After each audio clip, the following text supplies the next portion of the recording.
Кашель не уходит. В горле как будто что-то мешает чуть-чуть. Других симптомов простуды нет, да и анализы в норме. Часто ставят бронхит или ларингит, только лечение не помогает. Кашель как был, так и остается. Причина может быть там, куда не смотрят. Паразиты.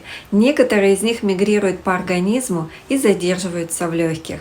Там они нарушают дыхание, провоцируют воспаление, и кашель становится хроническим. Это не сказки, это зафиксировано и в практике, и в исследованиях.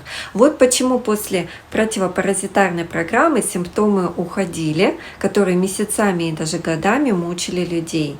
Если чувствуете, что с вами что-то не так, а врачи не находят причину, подписывайтесь. Здесь говорю о том, о чем обычно молчат.